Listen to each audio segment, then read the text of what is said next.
शर्मिष्ठा को दासी की दृष्टि से देखना, भूल करके कभी विश्वास मत करना।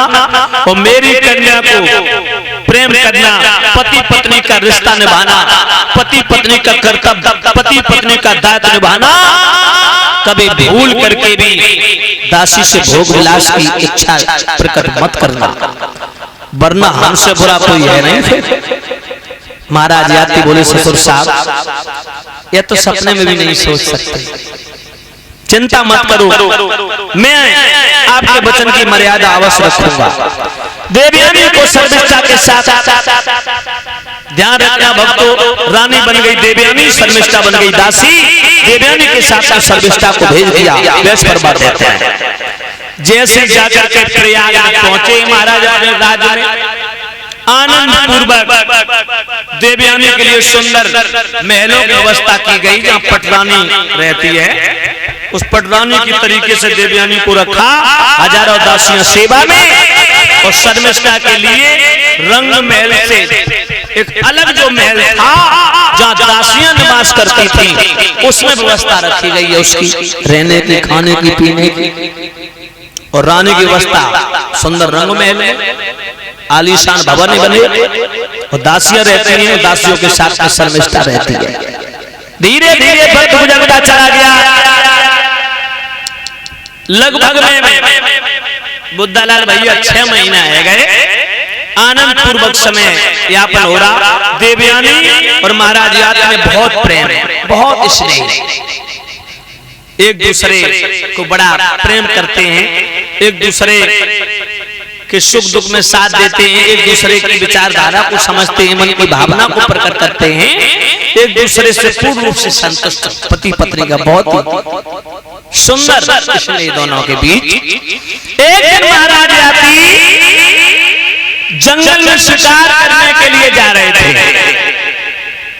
जैसे ही जंगल की ओर बढ़े और इधर दासी जो शर्मिष्ठा थी उसके महलों से होते हुए जा रहे थे। शर्मिष्ठा मानसिक धर्म से निवृत्त होकर के स्नान करके केशों को सुखा रही थी, अपनी अटारी पर खड़े होके महाराज यात्री जा रहे थे। इधर शर्मिष्ठा जैसे ही देखा राजा को हुआ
से झांक के देखा तो ऐसा मालूम पड़ा जैसे बदली से चांद निकल आया। रमेश राजा यात्री खड़े हो गए, ऊपर को नजर डाली तो शर्मिष्ठा खड़ी है। शर्मिष्ठा मुस्कुरा गई और दौड़ करके पल भर में नीचे आ गई। सीढ़ियों से उतरी है मगर संधि एक बार में 2-2, 4-4 सीढ़ी पार करके 4 ही जगह में ऊपर से नीचे आ गई। 4 और राजा के पास में आकर के हाथ जोड़ लेता, महाराज कहो। महाराज हाँ दासी, आज बड़े दिनों के बाद महाराज कहाँ से घूम करके आए महाराज? दासी कहिए मैं तेरे महलों से होता हुआ शिकार की तलाश में जा रहा था। महाराज बोलो। आपने बहुत अच्छा काम किया है। हाँ हाँ, मेरे पेट में बहुत भूखे उठ रहे थे महाराज। अच्छा हाँ महाराज, आपसे मिलने के लिए। अच्छा महाराज थोड़ा अंदर चलो ना। क्यों? अंदर चलो महाराज। क्यों? क्या कारण है दासी? मैं रास्ता से दूर आ, मुझे जाने दे। नहीं महाराज, रास्ता मत लो, पंखा कर देवी अम्मी को पता चल गया तो मेरा खून पी जाएगी। खून महाराज। बोल। बड़े दिनों के बाद में मिले आज, चलो ना। हाँ। अंदर चलो महाराज। अरे अंदर क्या रखा है भाई? शर्मिष्ठा बोली महाराज मैं आपकी खातिरी करना चाहती हूँ, जैसा रूखा सूखा बनाया है आप चल के पान कर लीजिए, भोजन ग्रहण कर लीजिए, ज्यादा नहीं तो एक लोटा पानी पी लीजिए। महाराज आप कहने लगे शर्मिष्ठा ऐसा कभी नहीं हो सकता, तू दासी या दासी की तरह रहू, अगर तूने सीमा पार की तो उसका परिणाम बड़ा भयानक देखने को मिलेगा। नहीं महाराज। क्यों? अंदर चलो महाराज। माता बहनों भाई बंधुओं ध्यान रखना, राजा यादव से शर्मिष्ठा ने एक प्रश्न कर दिया। महाराज बोल। एक बात बताओ, बता। दूल्हे और दुल्हन का जब विवाह होता है, लड़का और लड़की का विवाह होता है, उसमें जो दहेज मिलता है महाराज, उस दहेज के ऊपर अधिकार किसका होता है महाराज, ये बताओ। क्या कह रहे? दूल्हे और दुल्हन को जो दहेज मिलता है विवाह के उपलक्ष्य में, उस दहेज पर अधिकार किसका होता है? दूल्हे का।